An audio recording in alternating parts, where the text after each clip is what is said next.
Welcome to Season 5 of Redesigning Your Relationships podcast. As your host, Yvette Valdenegro and Giovanna Burgess-White, we bring you fresh perspectives, bold conversations, and transformative tools to elevate every connection in your life. This year, we're embracing new year, new vibes with a refined focus on the trifecta of self, time, and money, guiding you to cultivate the relationships you desire and deserve. Each week, we'll unveil elevated insights designed to inspire, empower, and help you thrive in every facet of your life. Welcome to Season 5. Let's begin this transformative journey together. You want to put your shoes up? Hi. Sponsored by. Hi, we're back together. In person today. We're switching it up.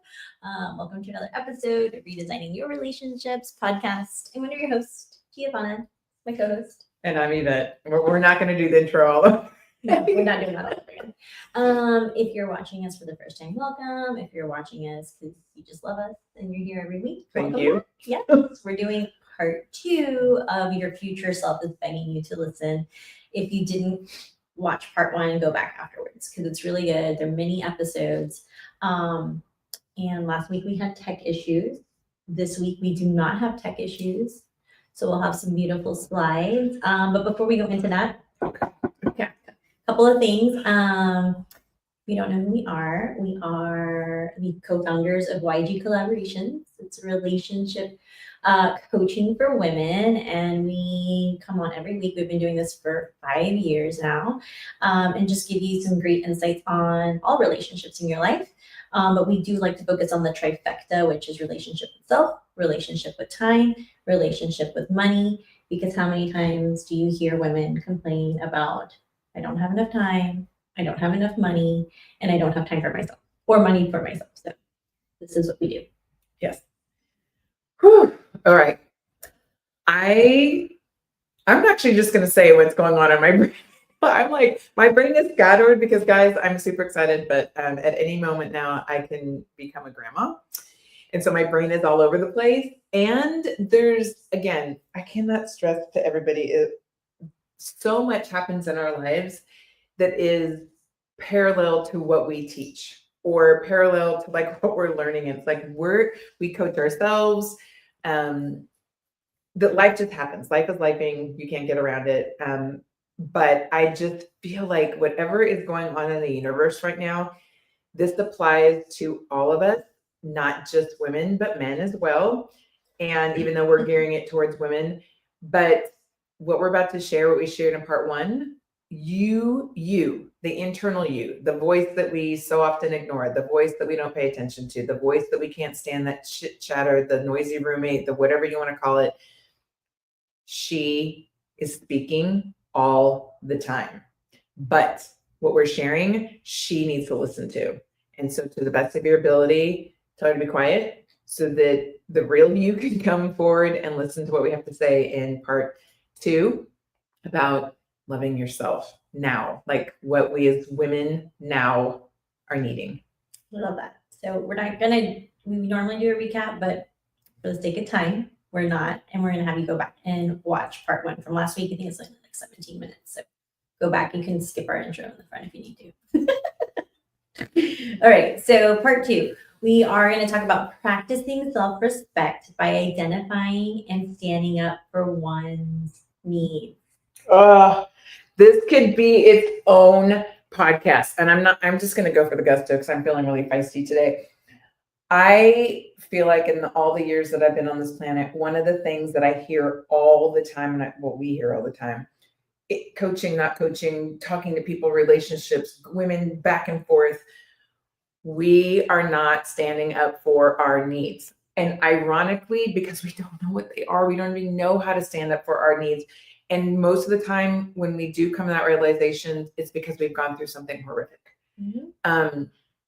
Your inner person absolutely has needs, wants, and desires. And if you don't pay attention to that, all you're doing, imagine someone is literally internally telling you to shut up all the time. Shut up, be quiet, shut up. We don't, no. You're literally telling the most precious inner you. Think of your little girl you at age 8, like you're the older version telling her to shut up all the time. That kills me inside to think that we still do that to ourselves, but we don't pay attention to our own needs. And when I think of standing up, I just mean being a voice. Yeah. Just being a voice for yourself, that even if you just say, excuse me, I'd like to share something a little different. You don't have to be mean. You don't have to be confrontative. You don't have to hit someone. You don't have to scream, but listen and stand up to that little girl inside of you that has needs and desires. Yeah, we're so great about doing that for everybody else. Yeah, but we don't do it for ourselves. Yeah. All right, number 2, being open to personal growth and change, which we absolutely love and can help you with, even if it feels uncomfortable. And Because it will. Yeah, because we don't know what we want, right? We don't know. And then we don't have the time or the money to invest in ourselves. So when we get to this part, when it's like the time, then you're like, now what? Now, what do I do now? So this is really important because growth is uncomfortable. Like, you get to the point, because we've been doing this for such a long time, and even our clients, we were just with the client this morning, where you want to invest in yourself. You want to keep on feeding yourself, fueling yourself. What did I tell her this morning? It was like, most people don't want to go to the gym, right? But once they go to the gym and they're there after a few years, and they see the results. Well, we're doing the same thing, and it feels uncomfortable in the beginning. You're like, what am I doing? Why am I spending so much time talking about me, figuring out what I want, my needs, my desires, my goals, my dreams? But once you get a taste of that and what it feels like and looks like on the other side, it's like there's no going back. So we are here to tell you that you have to give yourself time for personal growth. And there's seasons and there's ups and there's downs, but we're here to help you with all that uncomfortableness. Well, and the uncomfortability too is, who wants to face that? I mean, it's like opening up, like you think, oh, it's a Christmas box, and then you open it up and you're like, this is not what I asked for Christmas. And you have to kind of go through and go, what is this? And it's super, super uncomfortable, but not in a way like you're going to live, you're going to survive. You already know on the outside, once you go through it, you're going to be better for it, but it absolutely is mentally, emotionally, and physically can be draining, but in a good way. There's always a light around the corner, at the end of the tunnel, whatever it is, but it is uncomfortable. But I always think, would I rather be uncomfortable continuing to be in my mess, which is what I've learned, to be in my mess and suffering in silence, which was so much more stressful and demanding and crucially hurting me, than being uncomfortable. But the uncomfortability is like when you work out and you have an amazing workout, then the next day you're like, ooh, I'm sore because I actually can feel that I worked my muscle. Completely different kind of uncomfortability. Yeah.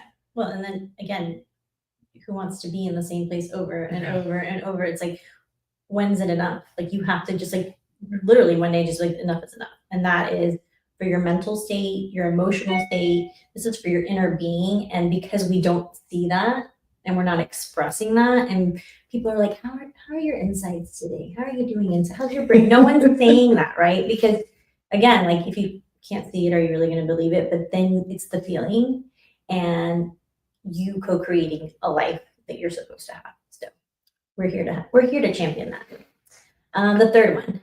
Do you want me to do what we've been doing, or you want to read it? Oh, go ahead and read it. Okay. I'm surprised actually, because I'm not wearing my glasses, that I'm actually that you can read it. I'm like pirating one eye to kind of figure that out. And it's in like cursive, so I'm like, balancing various aspects of life, including mental, emotional, and physical well-being, which we kind of talked about. Yes, this is important. Like, that's the other trifecta. It's mental, emotional, physical. Yeah. I mean, I feel like we can have. And we kind of went. Okay, perfect. Wait. Next. Ooh, I'm gonna use my word of the year from last year. Cultivating a positive self-image that isn't dependent on external validation.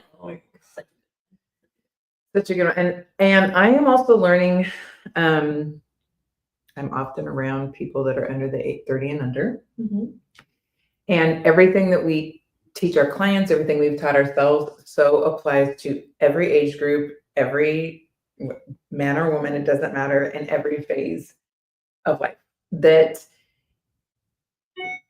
cultivating this and looking to external things to validate who we are, it's like I feel like my generation was really bad at this, but as I've seen the younger generations come, and I don't know if it's social media, I don't know what it is, but because we're taught so much, like, this is the way that you're supposed to be, it's like we are constantly being bombarded externally with, this is not only who you're supposed to be, but be validated by this standard, be validated by how many likes you got, be validated by how many invitations you, whatever it is. All of those things, yes, there's such a positive and amazing side to it, but there's also, I think that's what's leading to loneliness and isolation and not feeling connected with other people, or like our identities and imposter syndromes. I mean, like all those things, because the first thing we do is look to something outside of us to go, okay, does this make me feel better? Does that make me feel better? And everything from addictions, which food, alcohol, drugs, whatever, people can be an addiction. But it starts manifesting itself in so many ways because we are looking to be fed and encouraged and strengthened from something else instead of our first instinct being internal, like, I'm validating myself. Which is probably the hardest thing for, well, it's for anyone, but Yeah. for women, and especially for women getting into relationships. I'm going to go talk to an NCL this Sunday, and that's one of the things I'm going to talk about is like, as you're learning, I think they're 14 and 15 years old. And it's such a hard age because, again, like the social media and the comparison syndrome, and then this person and this, but it's like, if we could have taught ourselves that in middle school and high school about how to fill your cup first with everything, like everything, every other relationship just really does come naturally and falls into place. And you're not looking for love. You're not looking for likes. You're not looking, again, for all the validation. You can do that for yourself. And again, most people aren't going, did you fill your cup today? Did you self-validate? How are you feeling with your emotions? we need to, that should be a thing. I said that, God, did you go to the gym? Oh my God, like, what are you wearing? Oh my God, did you get Botox? Like, yeah, on the outside. But see how that's like normal. That is normal. So why can't we normalize our inner being? Internal. Yeah. And we should start self-validation talk.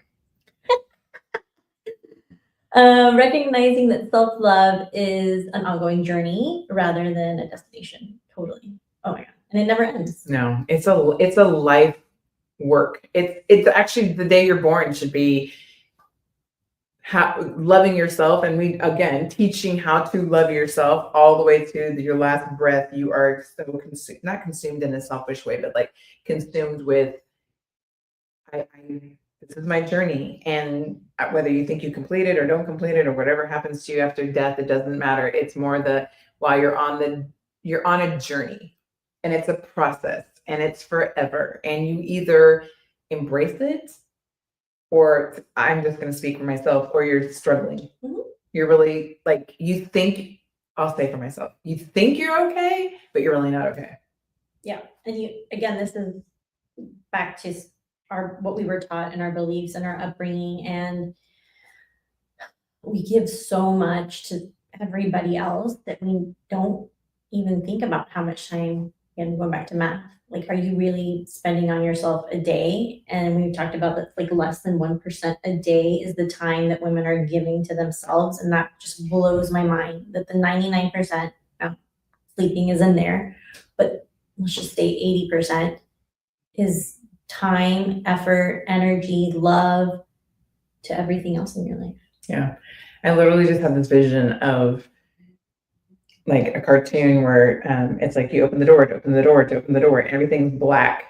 You can open 100 doors, and what's sitting in the corner of a closet all by themselves, quiet, disturbed, sad, lonely, isolated, is your inner you saying, let me out. Listen to me. I have needs. I have desires. I want things. I do have a voice.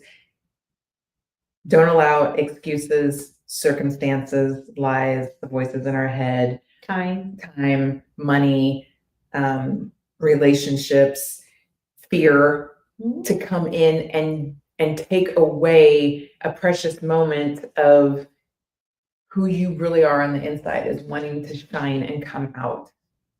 If you're willing, and it's only risky in the sense that it's like vulnerable. Not risky in the sense of you're not going to die. No, it is the light. And like I said, or unlocking your door for you to come out. Like it's time. And again, it happens when something tragic or really bad in your life happens. And it's like, why does it have to Go there. go there? Like when's enough enough? And you're the one that needs to be able to do that. You're the one that's, I need to put myself first. And it is hard. We absolutely know that. Like it's not easy. It's not like, oh, today's my day. No, but we're here to help you with all that. So yay, we're gonna leave you with a little quote, a little YGC quote. You wanna read it now? Sure. Because I'll do this. Self-love in 2025 is about women valuing themselves intrinsically, thank you, making choices that align with their authentic selves and prioritizing their overall well-being in a society that often places external pressures on them. That's what the 2000, so if you want to know, like, what are the 2025 trends for women? There it is. I love it. I'm gonna take this off and we'll close out. If you didn't watch part one, go back. Lots of great little nuggets there. And then we're here on every week. And next week we have some exciting news. If you're going to come see us in person on 3/18, which is next Tuesday, if you're in Houston and you're coming to our event, there's still time to RSVP. It's completely free. We're going to announce the big announcement live in person. And then on 3/19, we'll do it on the podcast. But I definitely think if you're in Houston and you can make it, you should come out. And there's already information online on our event where it's at. We get free golf as well if you want to play golf. But just know that next week you don't want to miss the episode because we'll be dropping it live, especially for all of our people out of town. And then if you want to connect with us before then, the link is there to connect with us virtually. You can join us. We would love to see you, talk to you. And then we have tons of tools and resources on our website, from blogs to podcasts. If you want to watch us on YouTube or Spotify, wherever you want to intake YGC, you can, but just know we're here for you. So Yes. we will see you next week. Bye. Thank you for tuning in to Season 5 of Redesigning Your Relationships podcast. If you're listening on Spotify, don't forget to check out the poll feature and share your thoughts with us. If you're watching on YouTube, be sure to subscribe to our channel and leave a comment. We'd love to hear from you. Follow us on social media for even more relationship insights and updates on what's coming next. Until then, remember, you have the power to design relationships that bring you joy, growth, and fulfillment into your life. See you next week.